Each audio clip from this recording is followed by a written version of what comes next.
Hello, everybody. Today's guest is Maijastina Kahlos. She is a historian and classicist at the University of Helsinki in Finland. Her research interests broadly include late Roman history, particularly the 4th and 5th century CE, the religions in the Roman Empire, Christianization of the empire, and Roman everyday life. I specifically brought her on the podcast to talk about Christianization in late antiquity. This is a subject that I am particularly very interested in, and I wanted her to come on the podcast because her work was very influential in my own understanding of the topic. I hope you enjoy this interview. All right, Maijastina, thank you so much for joining me on my podcast today. How are you doing? I'm fine, and thanks for inviting me. Of course. Your work has been very influential and informative for me, understanding late antiquity. I think you are probably, in my opinion, the best voice in late antiquity at the moment. I have to say that you gave so much clarity to me. When I was finishing my master's degree and I was doing an independent study, I did my own independent study on late antiquity. And your work really helped me understand the polemics between the pagans and the Christians, and it really brought clarity. And I really wanted to bring you onto the podcast to talk about these conversations concerning Christianization, Christian polemics, and to help the wider general audience who are interested in this conversation to learn more. And in particular, we're going to be talking about debate and dialogue, Christian and pagan cultures, 360 to 430. And so thank you for being here. And I just want to start off with what brought you to this field? Like what inspired you to study this time period? Okay, first, thanks for inviting me. It's really great to be here and exciting. And to your question, what brought me to this topic? And well, it was my enthusiasm for late antiquity, and of course that goes to the books of Peter Brown, Alan Cameron, Avril Cameron, Wolfgang Liebeschutz, and so on. So in general, real enthusiasm for late antiquity. I'm still doing that all the time. And yeah, so I did my doctoral thesis on Vettius Agorius Praetextatus, a Roman senator in the end of the 4th century. And he's called one of the last pagans. Okay, he wasn't the last pagan, but anyway, he was a very intriguing personality, and the whole time period is so exciting. So I decided to delve into that period more and more, and to this the relations between Christians and the so-called pagans. Awesome. And in your book, you created this concept called inserti. How you pronounce it? Inserti? Yeah, well, it depends on if you pronounce it in the classical Latin, it's incerti. Okay. But then if it's a later Latin, it's inserti. Incerti. Yeah. Okay, cool. Now, can you explain this concept and how it relates to the dichotomy between these Christian and pagan labels? Okay. Well, let's first talk about this dichotomy. Um, there is this dichotomy, Christians versus non-Christians, which is really prevailing in the late ancient Christian literature. And so that's prevalent there. And because it has been prevalent in the Christian literature, it has come to the modern research. So the whole modern history of ancient Christianity and polytheism has operated with this dichotomy. And for me, as a researcher of late Roman world, I think that everything, the social history, social realities were much more complex than this dichotomy. And to show this the impossibility of this strict dichotomy, Christians, non-Christians, I wanted to develop a new concept, this incerti. And this incerti, that literally that means the uncertain. Incertus is uncertain, and then it's a plural. Incerti is the uncertain people, for instance, or uncertain, unclassifiable, indefinable individuals or objects or texts or so on. So I wanted to show that there is a gray area between clear Christians or clear Christianity and clear polytheism or clear paganism. And so because this dichotomy, this Christians, non-Christians, comes from the Christian literature. It's clear that there are, in between, there are people who just don't fit into this category or to this dichotomy that these Christian opinion leaders had built in late antiquity. So I started to play with this this concept of incerti, and prehistory of this concept is that because I've done also Latin epigraphy, Latin inscriptions. If there are inscriptions that you can't classify in somehow, you just put the mark incertus. So so something that you can't put into some category is incertus. So I decided, okay, this is maybe a helpful concept. An example of that, I think, to the audience, an example of that is, I think, some catacombs where there's iconography in these catacombs, I believe, where you'll see Christian and polytheistic imagery, traditional Greco-Roman imagery, and they're all together. Like there might be a cross, and you might see a figure that, is this Jesus? Is it a polytheistic God? We don't know. Is this what you're referring to? Well, yes, that's also something that I have also discussed. But anyway, I mean, because they can be images that just don't fit into the category of we cannot just classify, and people or texts.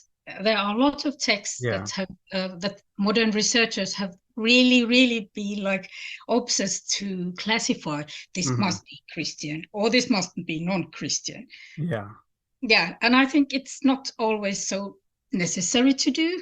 Yeah, I agree. There's more gray areas, and that's what I like about your work in this book is that you explore the gray area, and because when we talk about Christianization, today, when you go online and you see people who who are pagan, who identify as pagan. I am a polytheist myself, and I see the discourse out there when they talk about Christianization.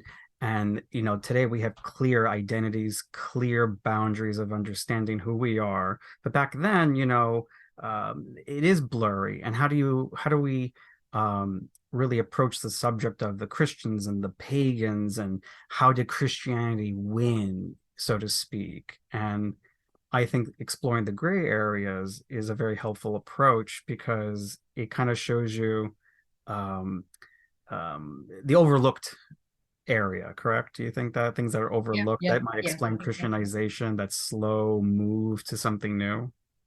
Yeah.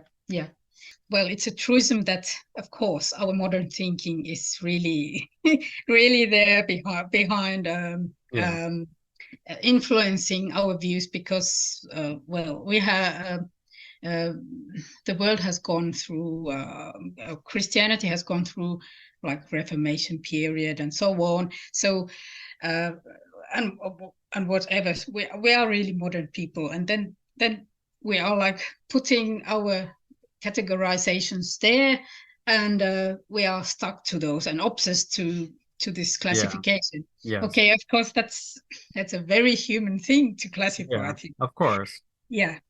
And so the late antique people did that too. And when I'm talking about these Christian opinion leaders, bishops, and so on, they of course wanted to classify also the world, but by but that they also did that for polemical ends, because Yes.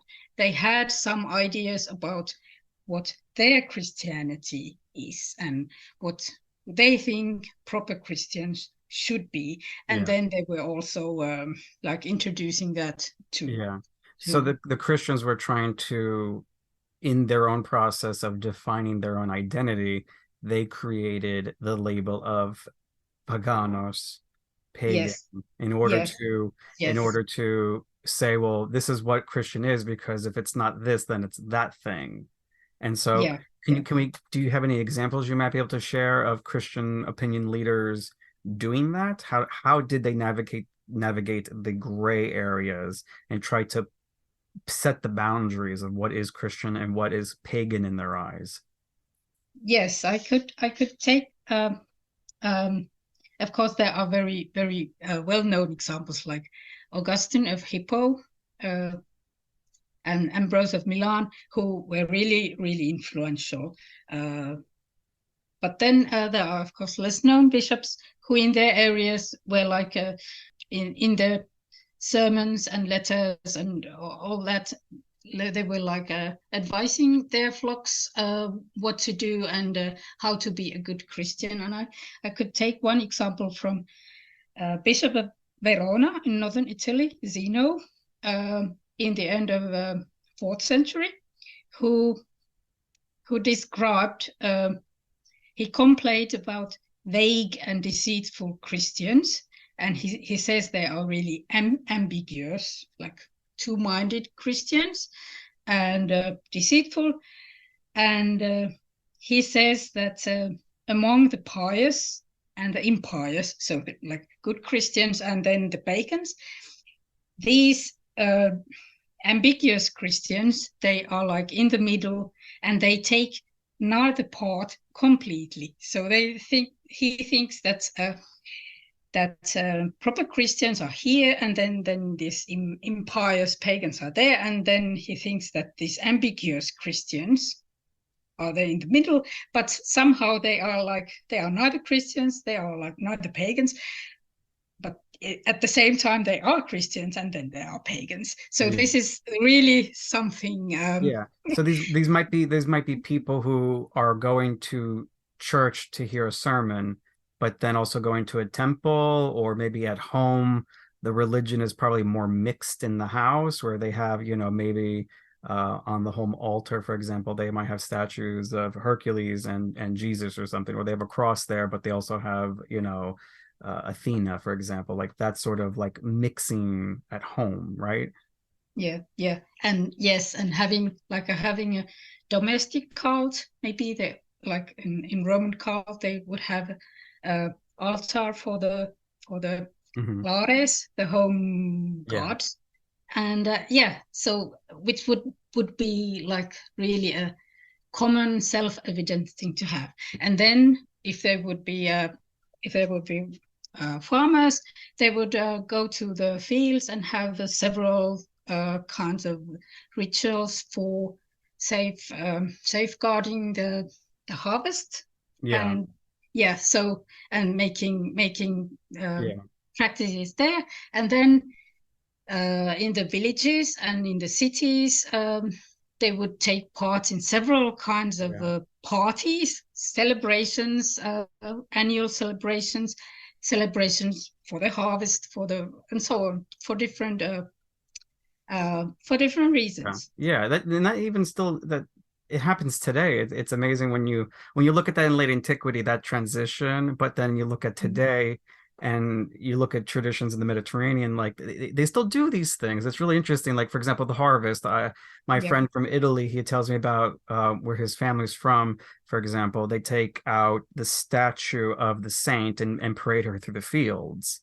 And I'm just like, that's the same thing as what someone would have done in the ancient world with, if it was a statue of Demeter, for example, and like, or something, and parade around the fields yes, and good for a harvest. So I guess, on the local level, the people have a different view of things than, for example, opinion leaders like John Chrysostom Yeah, or yeah. Augustine, for example. Do you have any other examples like this, perhaps you can share? Oh yes, I could mention here because there was a midsummer festival in Finland just Oh yeah, a week ago. I mean, yeah, that's yeah. I mean, people can really ask whether this is a Christian festival at all. Okay, there's the John Baptist and so on, but Hmm. well, if you think of Finland, we can call it really pagan thing. Yeah, Hmm.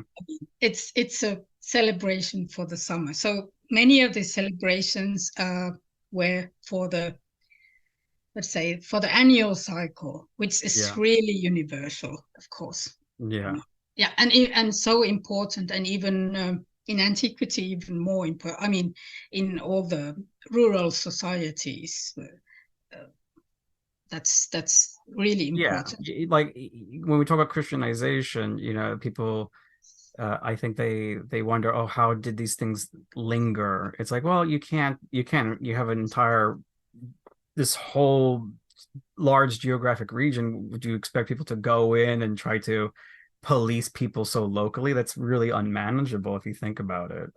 But when it comes to legislation now, there's a Yeah. lot of legislations that were passed, and I know people will point to those, the Justinian codes or the Theodosian codes, where it's very explicitly where it says, the Greek error or the Greek problem, the temples need to be closed, and if people don't obey this, they should be put to death. Like there's these very explicit things in these codes that that are very polemical. How do we understand that? How do we look at that and say, well, look at that, for example, that's something that's very aggressively attacking, quote unquote, the pagans.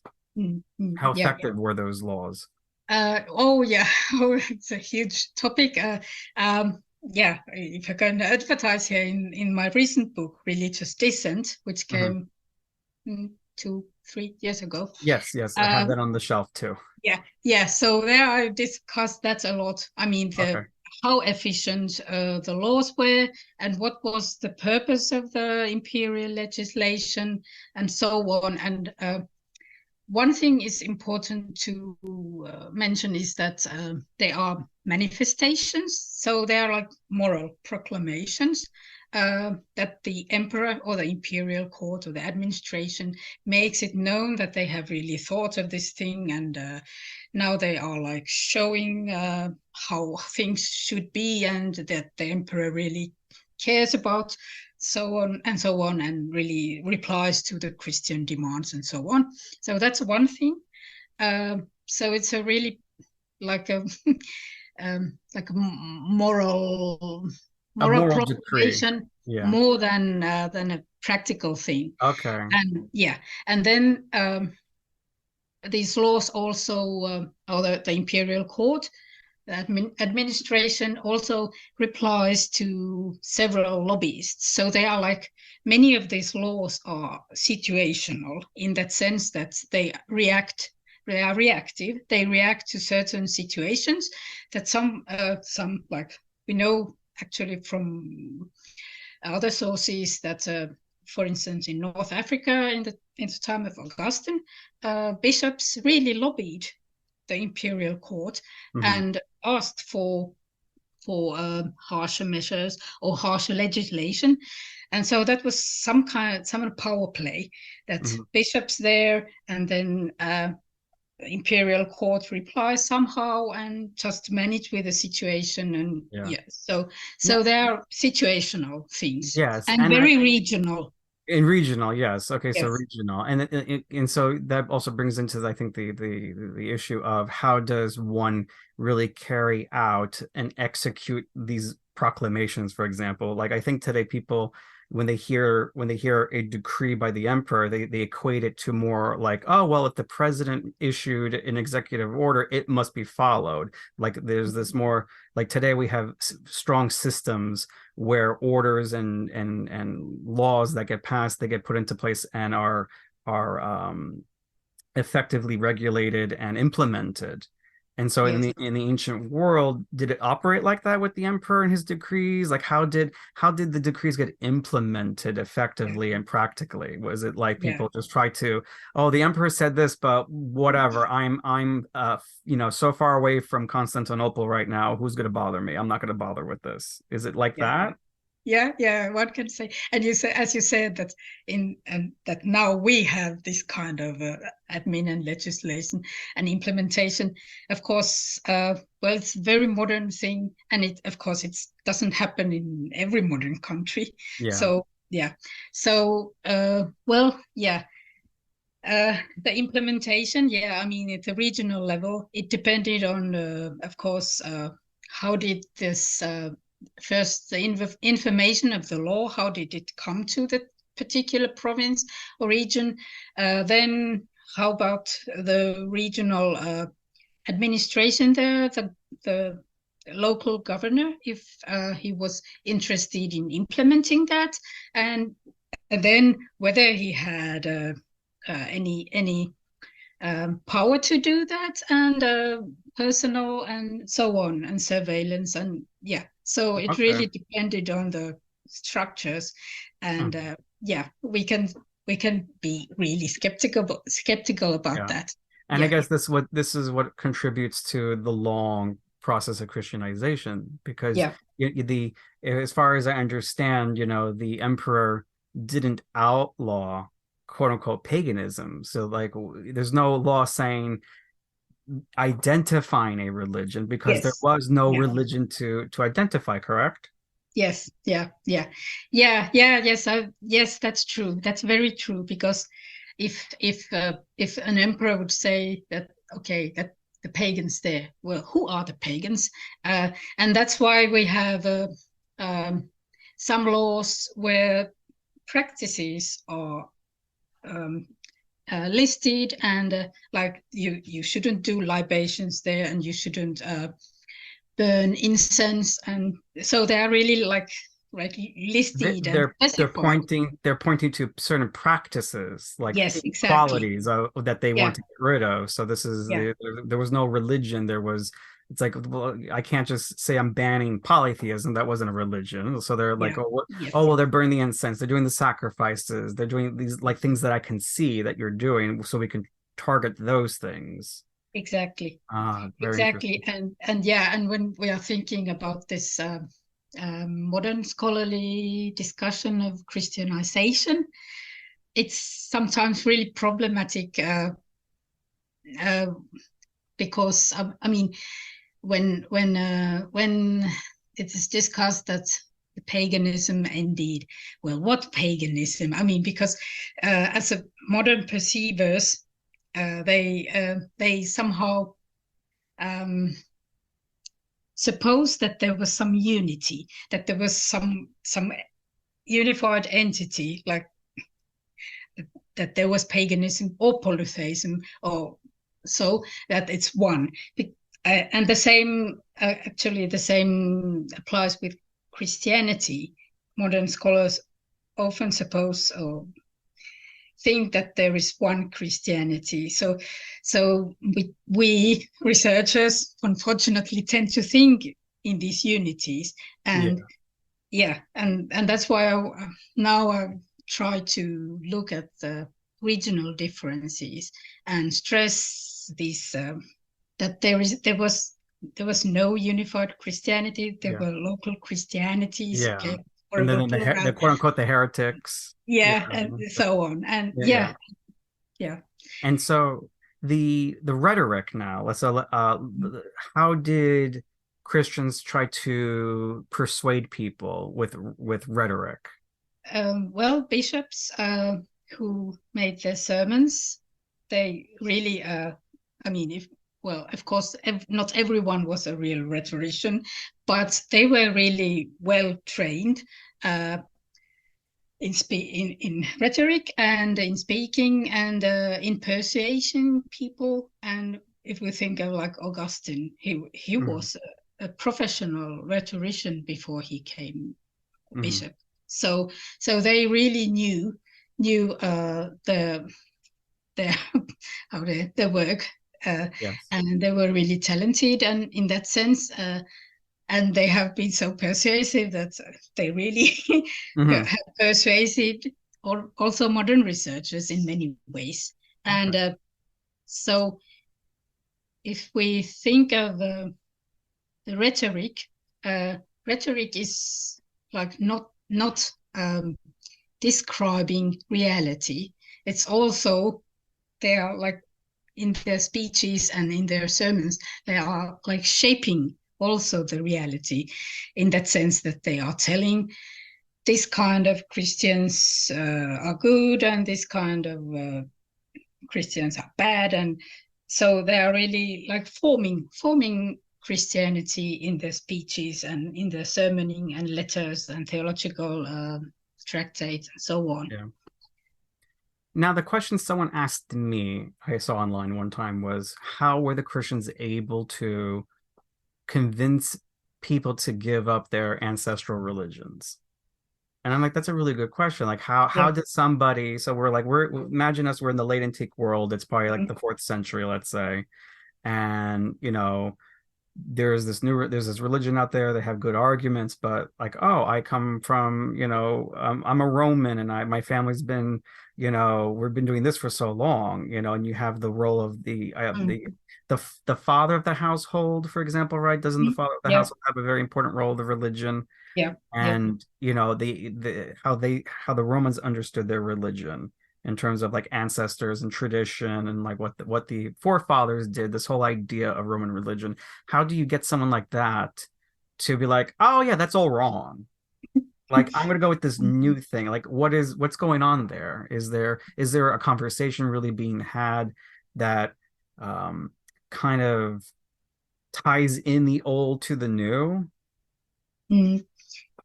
Well, yeah, I mean, I think it's, well, matter of economy after all. I Hmm. mean, of course, then you, this Christian bishop, wherever region he is, he must, of course, convince this great landowner Hmm. to to come to his side, to the Christian side. But for the tenants, it's probably very much of a matter of economy and matter of this the power of the landowner. Hmm. And Oh yes, because the landowner had power over the tenants and their religion, yeah, right? yes, Oh, yes, okay. yeah. So there's actually a lot of the bishops were really interested in persuading these landowners. So we have a lot of Mm, sermons concerning things that are happening in the estates of the landowners. One example would be Maximus of Turin in northern Italy, again, um, in the early 5th century.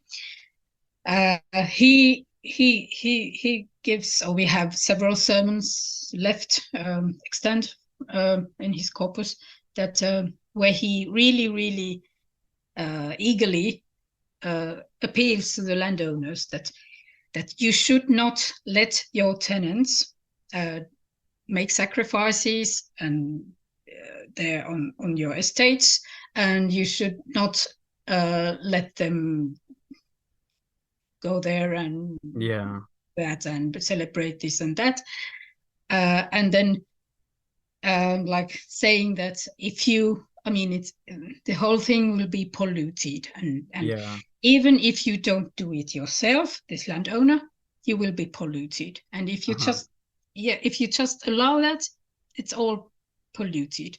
Uh-huh. So it's, they are really eager to persuade these landowners. I mean, Because when you get the landowner, then you get all the yes, people underneath the yes. landowner, and then you can coercion to force it on other people. It reminds me here in the United States, there was an incident with an employer. I forgot what state it was in, but this employer would have regular like prayer meetings for the staff. He would force the staff to join in for like some religious activity in the company. and one of the Oh, women there didn't want to do it, and they eventually fired her, and she had to do a lawsuit. So it's like that. I feel like that's a modern parallel. Like, oh, yeah, you yeah, have, yeah. for example, like you're in an environment where there is power that's forcing you to comply to something, and if you don't comply, you can, lose your job. And in the ancient world, like, what would happen if the tenant didn't comply with the landowner? What Mm. could the Yeah, landowner do in retaliation? yeah. I mean, there would be no lawsuits. I mean, the Yeah. tenant wouldn't have any that kind of rights as in the modern world. Could the landowner kick them off the land? Uh, Probably, yeah, Oh, yeah.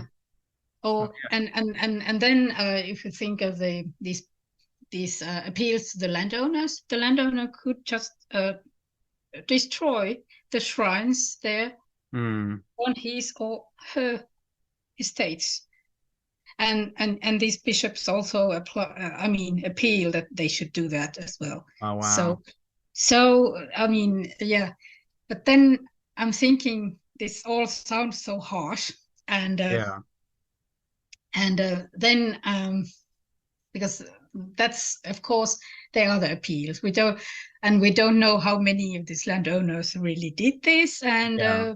The maybe evidence is they not really just there, right? didn't care, because we have, of course, we have repeated appeals to do that, and of course, I'm thinking of this legislation. Uh, we have repeated laws. Yeah. So if the Uh, emperors keep sending yeah, out these yes, laws on the same yes, issue, so yeah, it yeah, like it seems like it's not really being implemented, or yeah, it's something so hard. It's like it's trying to catch sand in your hand. It's very hard yeah, to, like, yeah, the sand just, it slips out. It's going to slip out. So it's yeah, very hard yeah, to legislate, polytheistic cultic activity, because yeah, it's so hard to yes, define or to yeah. control the various regions. Interesting. Um, I'm just looking at some of the questions I have here. I know I'm not really hitting on all of them because we're having Yeah, like a yeah. really nice flowing conversation. Yes, yes, So, exactly. and Yeah, things come to my mind. I'm like, oh, yeah, let's go here. But let's see some of yeah, these questions I have here. yeah, yeah, Um, yeah. Because I was also thinking of this that it that all I mean all the sources. This rhetoric is really harsh, and I think one should be really. I mean, the researcher should be really careful not um, to somehow to take that as given. That we should really think that there were different possibilities, and and writing this religious dissent, which is about polytheists, but also people who were labeled as heretics.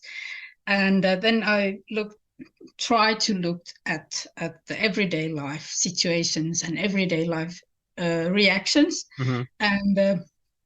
and I think there's so much when I'm thinking these tenants and urban dwellers, and despite all this pressure coming from the landowners, pressure Mhm. coming from the bishop, pressure coming from the emperors, and so on, despite all this pressure and this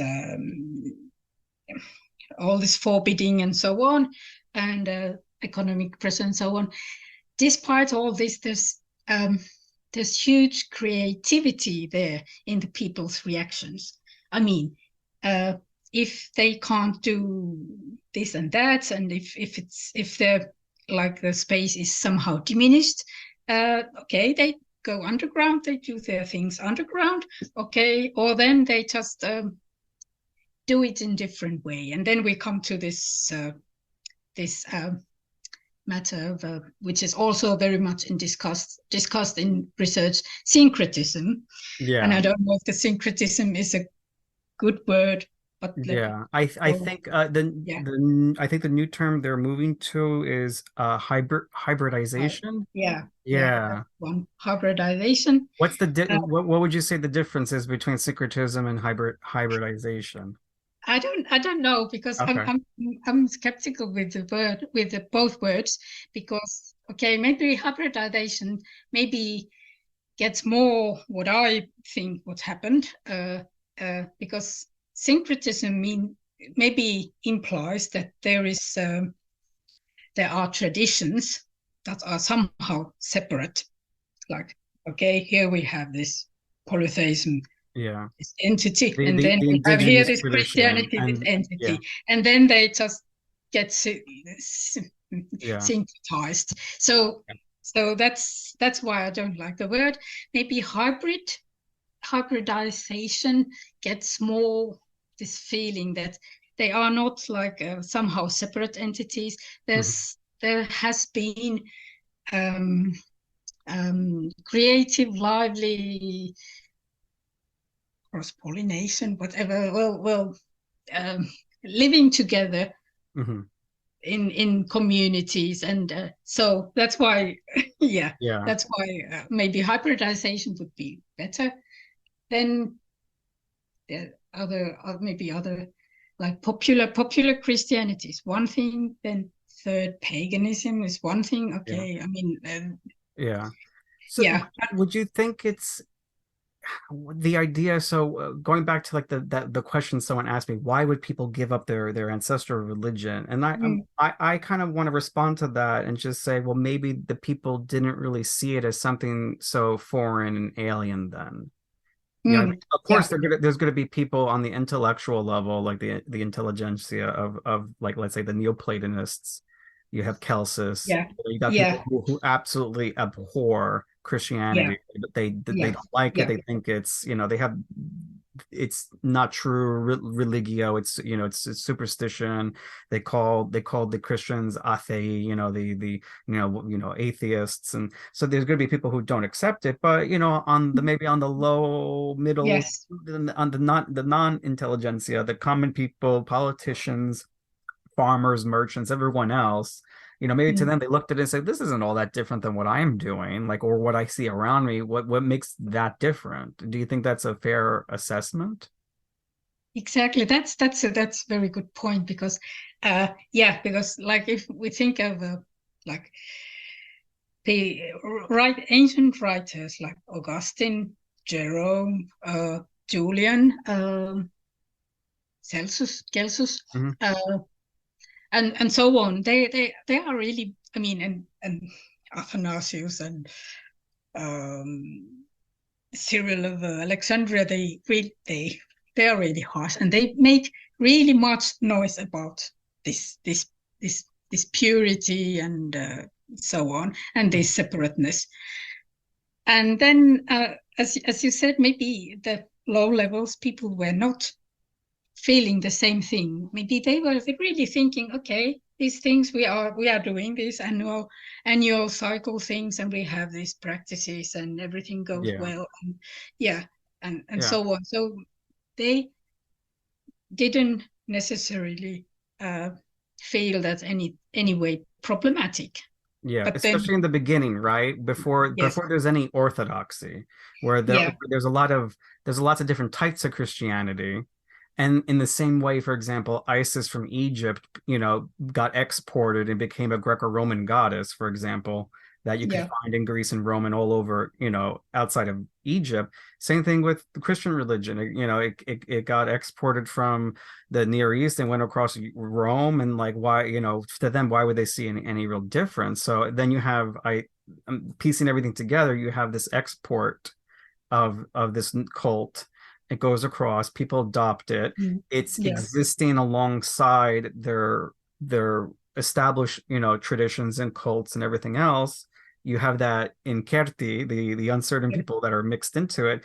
But then eventually the Christian opinion leaders, and in conjunction with the legal authorities, are able to then start making the boundaries firmer and firmer and clearer, and then people kind of get trapped in, right? So to speak. yes, yeah, and I mean, and then because these Christian opinion leaders who get this influence and they get maybe more powerful, they insist that people take sides. I mean, yeah, that they they have to react somehow and take sides. They can't just hang around. So it is insisted.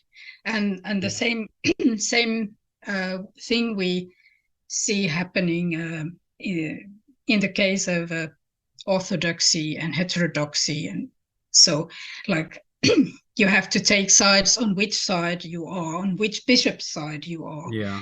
It's usually like the bishop there who knows what would be the right doctrine. So take sides. Yeah. Gotcha. And then Julian. We got Julian. He's an interesting figure. I used to kind of like Julian, but then I kind of looked closer, and then reading your work, I'm like, oh, Julian really messed things up. Like he spooked everyone, really. If you think about it, he really scared the Christians. Do you think? Yeah. Because I remember. I'll go Yeah. ahead. Yeah. Yes. I mean, I'm thinking that that Julian, he was raised as a Christian, and maybe to this mindset, and maybe he'd had this personality, and of course, he had a pretty harsh life Yeah. before Well, when your coming whole family to, gets killed, yeah, by yeah, exactly. that's traumatizing.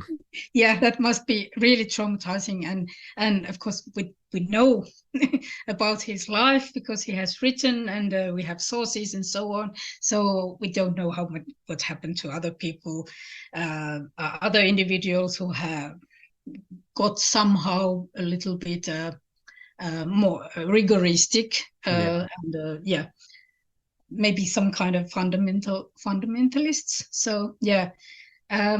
Yeah, so I'm thinking that's because he was raised as a Christian, he got this a certain mindset, and I think that one sign of this Christian mindset is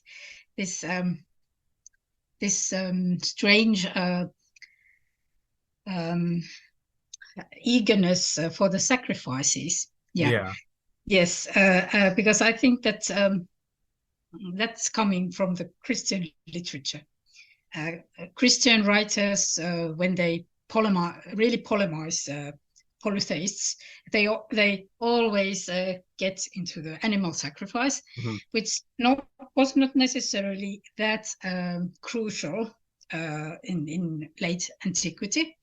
So the Christian writers were really obsessed with blood sacrifices or animal sacrifices, and Uh-huh. they really linger to that, and to this. So did the Christians create the image of Yeah. Julian being obsessed with animal sacrifice, or is Julian actually, in Um, his own words, telling yeah, us well, he's into it? yeah, that he's interested in animal sacrifices. Okay.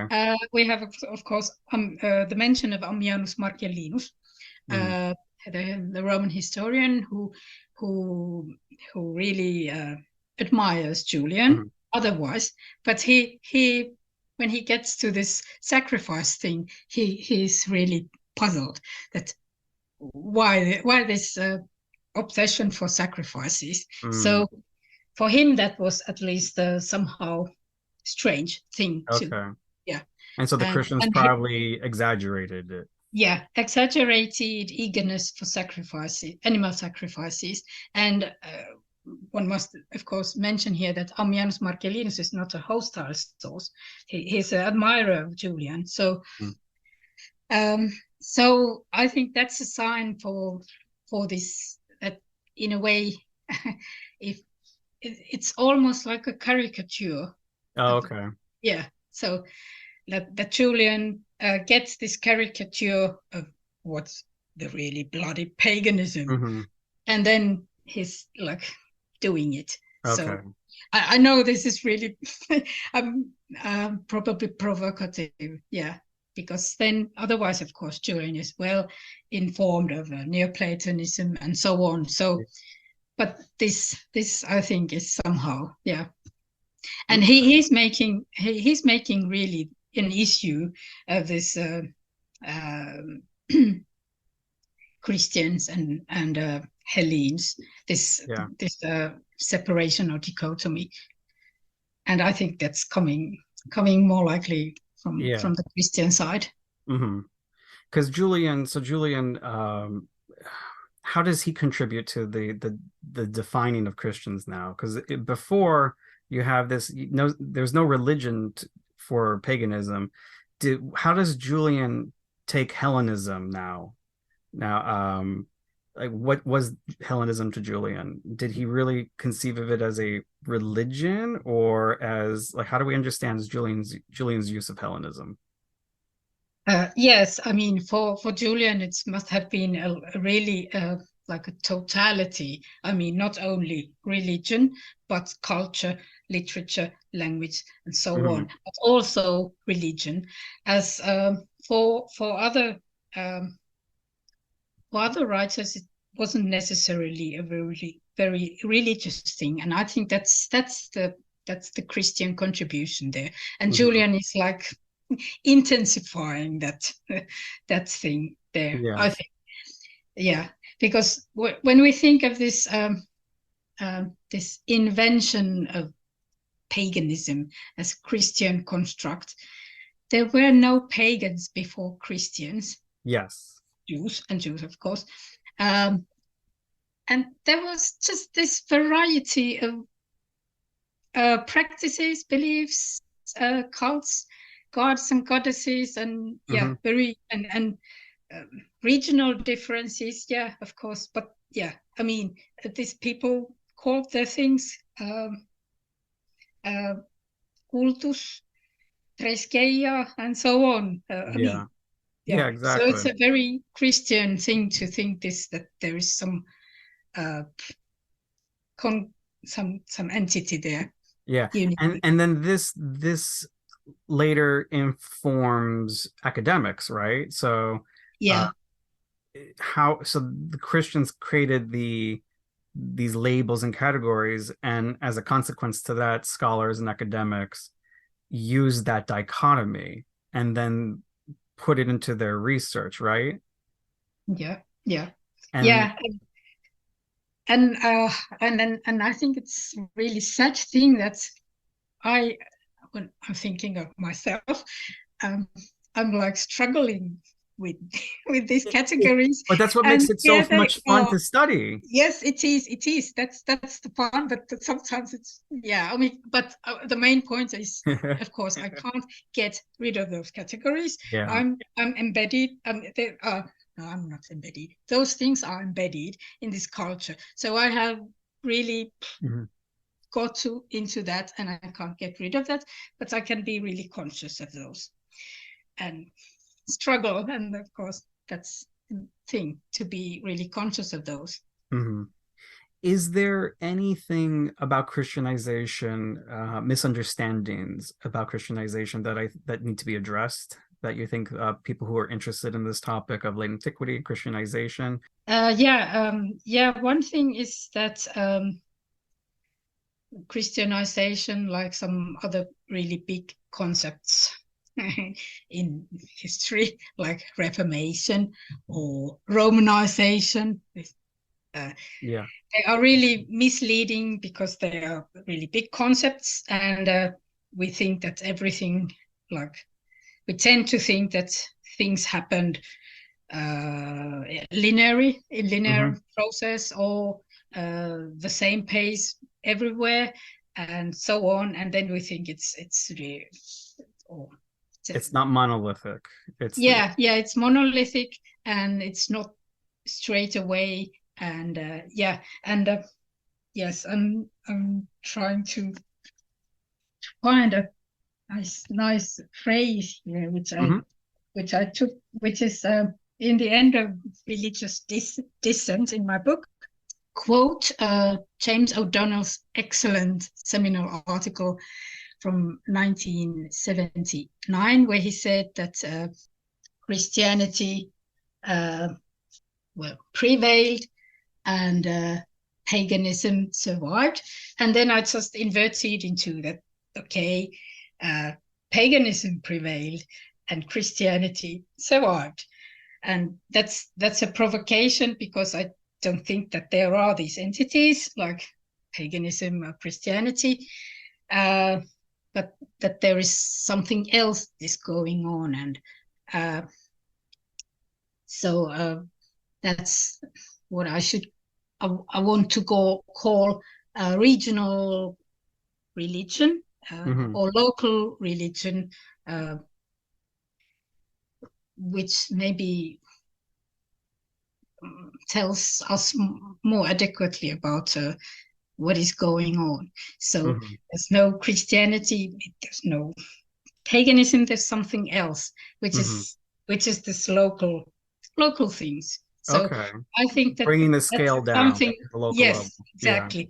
So we should go to the local level, not talk about Christianization or Indo-paganism, but thinking about local religious thinking, religious practices, beliefs, and so on, developing like all the time. Yeah, and then like how they all interconnect in a network then. Yeah. Do you have that also there in like in the background of your mind too, like the network of how you have the local, so cities and provinces and regions, what they're all doing, and then how they connect through a network, how trading and then influencing, and so that's I think that's a really nice approach, I think. So in your work, you argue that Christian polemic is more complicated than mere juxtaposition of the literary topi and real religious circumstances. Can you elaborate on the complexities of this? Oh, yeah. Yes, I started to think about my desperation with the sources and the imagery that I have called shadow over shadow, meaning that there are so many barriers or barriers for me in getting to the real people in late antiquity, and this desperation whether I ever get to these people, because if we think of the sources, there are the Christian writers talking about pagans, and then I'm starting to think whether they are real people or are they some kind of what we could call theological creations or theological phantoms, even that they are not. They are the creations of the writers, and they want to use this imagery for other reasons than depicting any real people they're involved. So they want to, for instance, justice their own congregation, that look, you are even worse than pagans in that sense, that, and there probably were not any pagans there. So this kind of thing, and then I'm starting to think then at some sermons, for instance, of Augustine or Ambrose and so on, we know that there are real pagans involved in, for instance, in some debates and so on, or in the audience or in letters and so on. And then, there are like historical pagans there, but then, of course, there's the depiction coming from the Christian writer, and I cannot know what's really going on and what this it's person hard to is find the really like. reality in the rhetoric, and I think that's one of the important things when we read texts. Today a lot of people, when they read the text, they see it as being so ironclad. Look, it's written there on paper. This is history right here, but it's literary. It's you have to really analyze it and understand who's writing it, when was it written, why was it written, what's the biases, what's the goals, it's very rhetorical, and so it's not always going to portray the truth of the matter, but it's going to portray what the author wants you to believe in. Yes, and shape the reality, for the audience, for him, for the writer himself, and so on. So you have to really know the rhetoric and the rhetorical tricks and so on. And then if I'm thinking of the next barrier is myself. I mean, it's my interpretation and my modern prejudice, whatever prejudices I have, okay, I'm conscious of those and so on. So it's sometimes desperate work. Mm-hmm. It's what makes the study so interesting. It's a Yeah. puzzle. I look at late antiquity as a puzzle to be solved because, it's one of the most influential changes in history, a paradigm shift from, polytheism, all these gods and goddesses and traditions and a shift away from that and say, oh no, one God and everything else, these are demons. Like that is a very monumental change in the psyche of people, I think.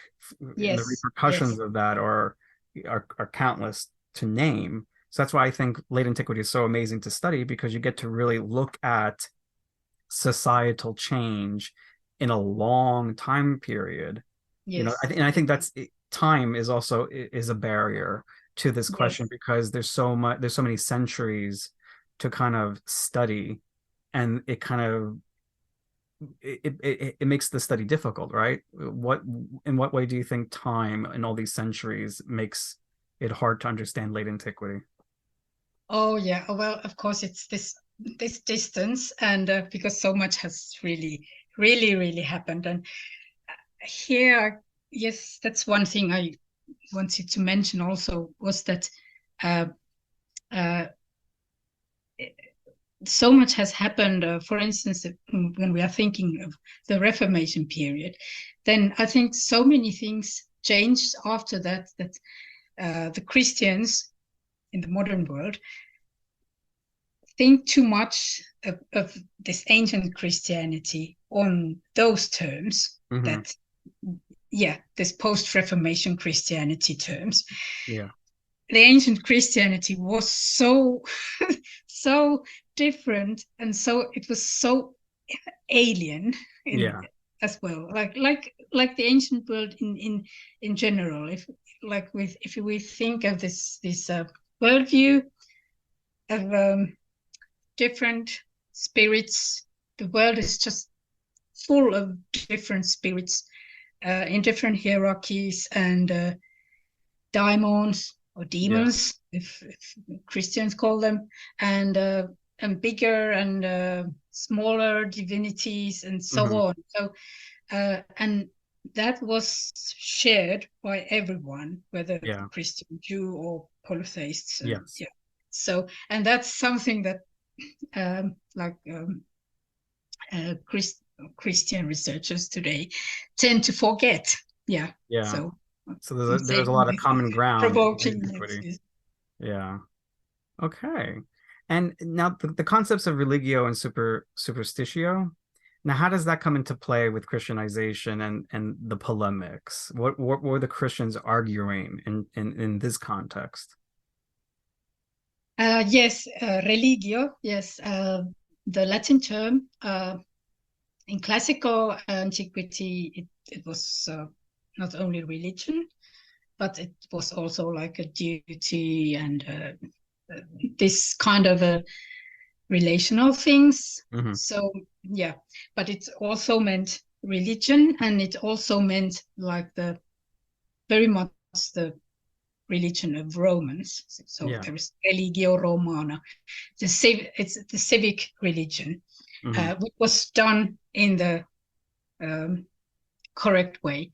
Of course, the Romans talked about like foreign religions also as religio. They uh, in that sense they were really inclusive, but very often they used the Roman classical writers and early imperial period writers. They um, used the term superstitio, uh, which it's an interesting concept. It doesn't always mean superstition in the negative way. Yeah. It can mean personal religious belief, Okay. but it was used also in a very negative way, like somehow in a despising other people's other other religions or cults or practices or beliefs, or or like common people's beliefs and so on. So there is this despiseful aspect there. And the Christian writers, the apologists, they adopt these concepts in the polemical works, and they, of course, for them, the right religion, religio, the correct and the good religion is Christianity. But they are not inclusive in that way, that there cannot be like other good, correct religiones, only Christianity.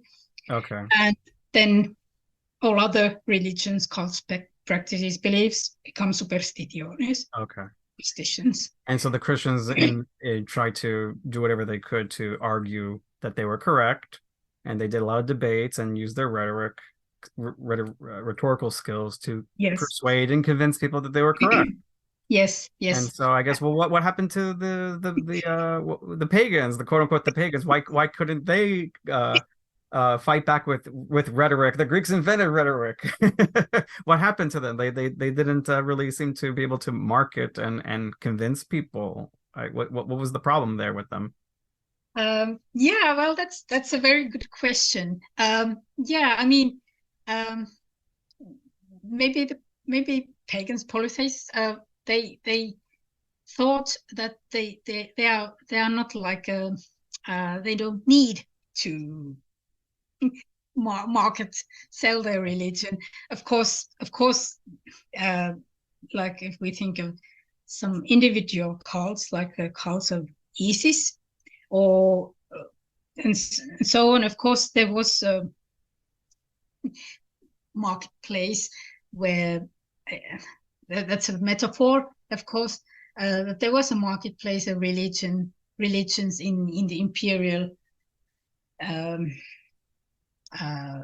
Roman Empire and the cities and so on. So yeah, but maybe there was not this kind of mission than in Christianity. So maybe that's something. It's not unique. I wouldn't say that Christianity is that sense unique. And then, and I think, and there are a lot of other researchers who think that we shouldn't like deal with the early imperial era Christianity as something unique in that sense.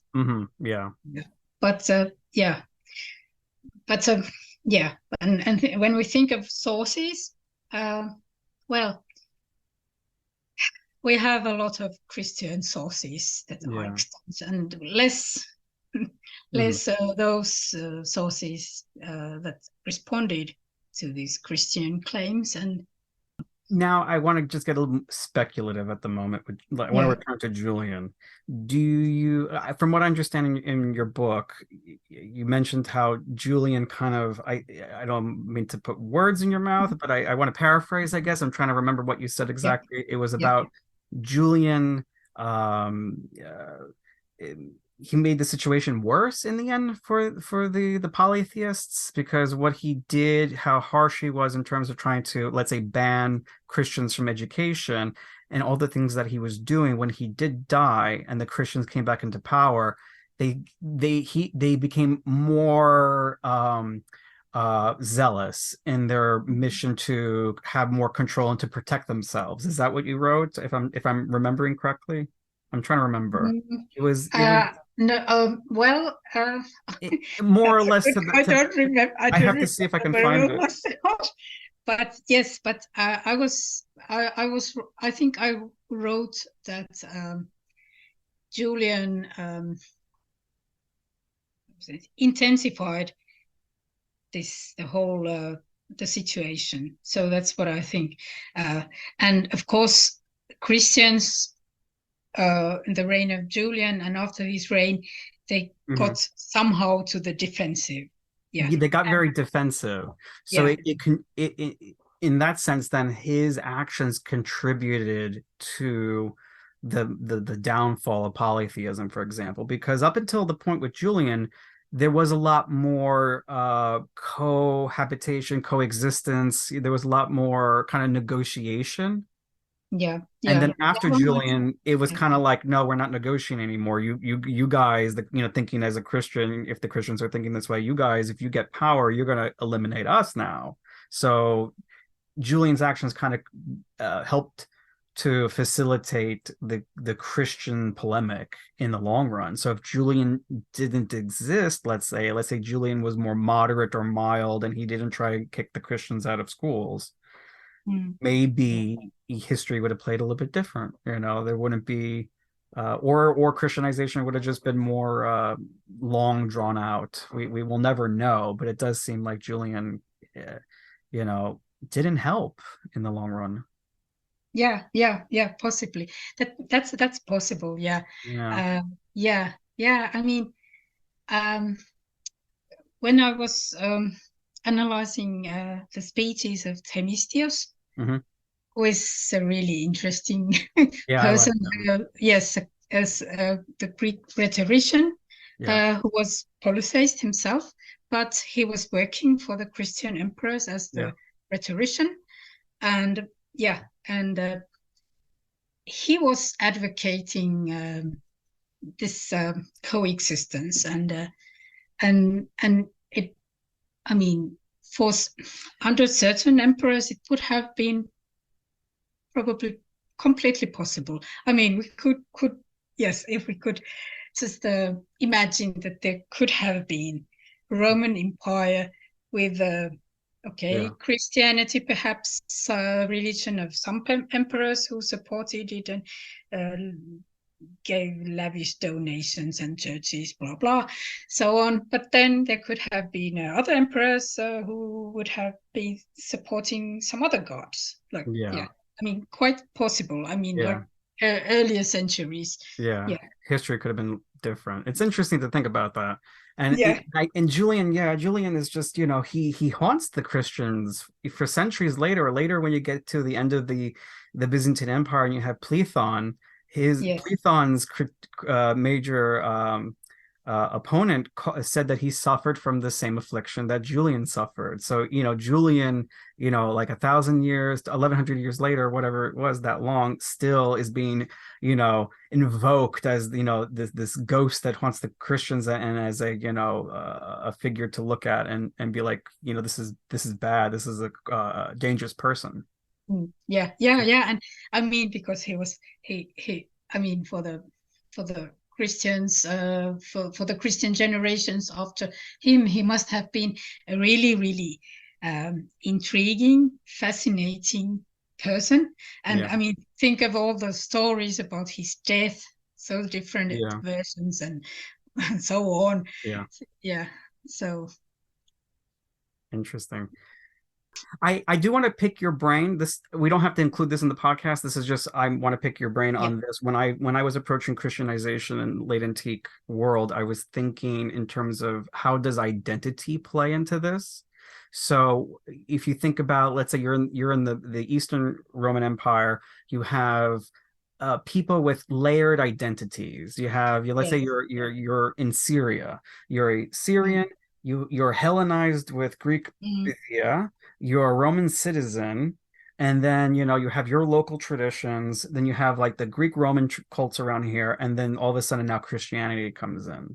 So you have yeah, and like you different have like languages. it's like an onion. Like people are like onions. So like, what is another layer on top? What does it mean to add Christianity when you have all these other layers? You're Greek culturally and and your language, but you have your local identity and stuff like that. But then if you go to, let's say, mainland Greece, where it Mm, seems like, when I look at it, it seems like places like Athens, mm, the Peloponnese, where Sparta and everything over here, they were more resistant to Christianization. And yeah. do you think that's because they had a clearer understanding of their identity, of like who they are as a people and what fits in and what doesn't fit into that Yeah, identity? that's a good question. Yeah. Yes, this identity thing this multiple identities is a really important question, and I really like this onion Yeah. comparison. Yes, because there are different layers, and yeah, and I mean, if I'm thinking about these identities, one should not like just label a person into one group. I mean, Yeah. yeah, I mean, one it's just too simple that this is the representative of the Christians, or this is the representative of the Nicene Christians, and Yeah. so on. So that's just too simplifying. I mean, one can just be in different groups and according to situations, change groups, or not even change groups, just belong to several groups. And then there's this, of course, this identity, this regional identity, like Syriac people who belong to some social class or social group, like someone belongs to the landowners, someone is a city dweller, and someone is a slave. I mean, that is even more important thing that really identifies a person, not necessarily always the religion, Yeah. the religious group, or Yeah. even ethnic group. Yeah. I Interesting. mean, class. I mean, class is a Class. quite Yeah. modern concept, but yeah, Yeah. I mean, social group. Yeah, or yeah. All right, very good. Well, I Mm. appreciate you coming on the podcast. This was a great conversation. I was so happy to speak with you. I So, really, I love your work. Do you have anything else coming out that could be published in the near future? Are you working on anything? yes, I'm working on uh, barbarians. So Oh, another nice. horrible concept. Yeah. So Bad yes, buddy. I'm doing late antiquity. Yes, Yes. and then I should be writing it now. It's about northern barbarians as religious others in Okay. the Roman Empire. So Oh, it's nice. mainly about Goths and Vandals and so on. Okay, cool. Yes, but religion is there. Okay, cool. Well, good luck, and I look forward to reading that. Yeah, thanks. All right. All right. Take care. Yeah, thanks. You too.